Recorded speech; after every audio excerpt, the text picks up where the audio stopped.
Globo Comunidade está de volta. Hoje o nosso assunto é o preconceito, diferenças de opiniões sobre diversos assuntos que, quando chegam ao extremo da agressão física ou moral, se transformam em crime.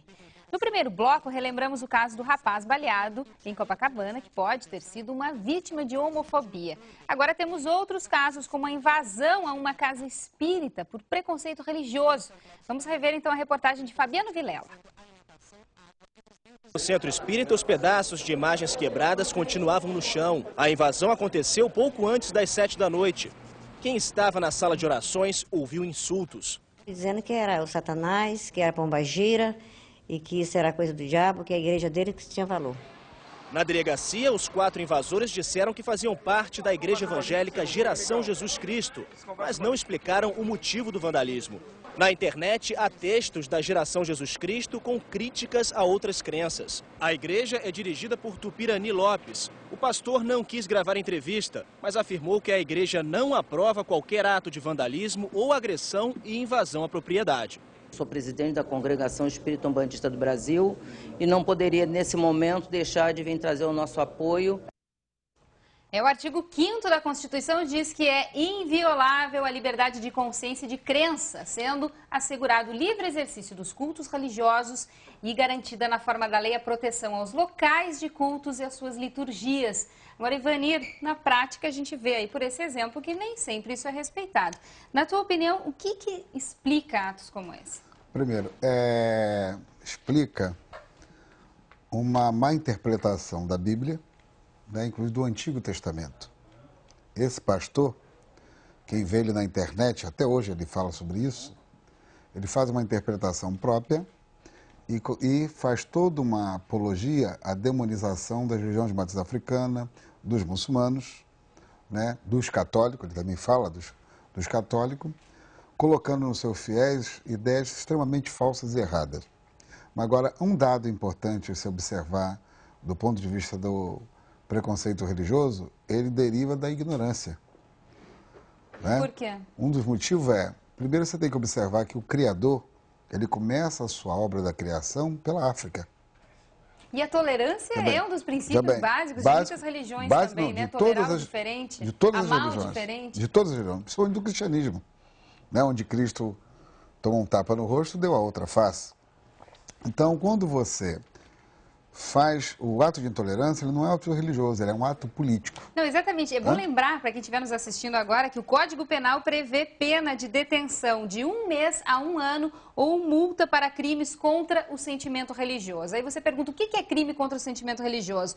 Zombar de alguém publicamente por motivo de crença ou função religiosa, impedir ou perturbar alguma cerimônia ou prática, culto religioso, desprezar publicamente ato ou objeto de culto religioso. Essas denúncias, elas chegam enfim, à comissão que o senhor participa, preside? Tem chegado mais. Tem chegado mais porque na medida em que nós temos denunciado, esse caso está na justiça, inclusive está respondendo, está sendo julgado, esse caso específico do Catete, mas há casos que já foram julgados, há um caso em Pati de Alferes, de um vizinho que justamente perseguia um sacerdote por questão das oferendas, ele foi condenado a pagar uma indenização. Mas o mais triste não é isso. Há casos que são casos familiares. Há casos de pessoas que se converte ao neopentecostal e proíbe, às vezes, a sua mãe de ver o neto. Bom, seja que religião for, o ideal é que haja harmonia entre elas. Harmonia e diálogo. Isso se espera. Tanto é isso que a comissão ela é composta de várias religiões. Nós fazemos aquela caminhada em defesa da liberdade religiosa, que é feita no terceiro domingo de setembro. Bom, além da religião, um outro tipo de preconceito grave é o de raça. E os negros são vítimas constantes dessa discriminação. Essa semana, durante uma reportagem sobre penteados e sobre a cultura afro, eu consegui um depoimento de uma menina de apenas 9 anos. Ela falava sobre o orgulho que tem de usar tranças no cabelo, mas veja só o que ela disse em relação aos coleguinhas na escola onde ela estuda. Que tal esse cabelo que você fez? Por que você gosta dele?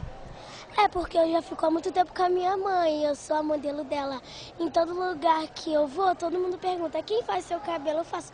É minha mãe. Todo mundo na minha escola tem preconceito com isso.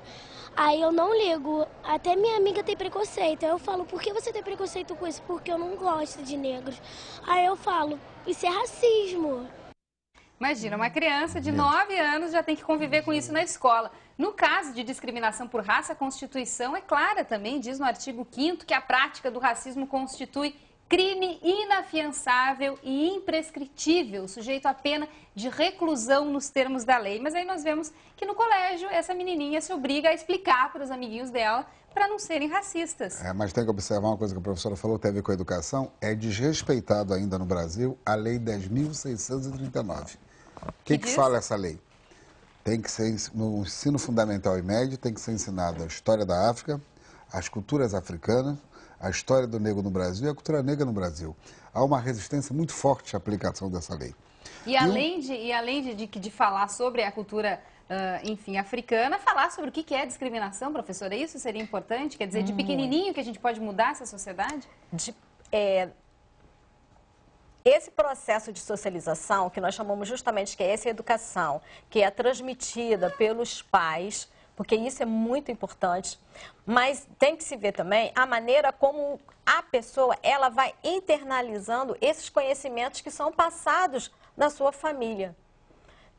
Então, todo esse conhecimento, por exemplo, essa menina que ela acabou de falar, embora ela esteja sofrendo um preconceito, você vê que ela tem orgulho. Então, como que ela internalizou? Ela internalizou de maneira que isso não causa um dano tão grande. Com felicidade. Com felicidade. Psicologicamente isso não afeta. Entretanto, nem todas as pessoas, elas vão reagir da mesma maneira que essa menina reagiu. Tanto não é verdade que as pessoas reagem bem a isso, que de janeiro a outubro deste ano, a Comissão de Combate às Discriminações e Preconceitos da Alerj recebeu 174 denúncias e 90 pedidos de orientação e informação.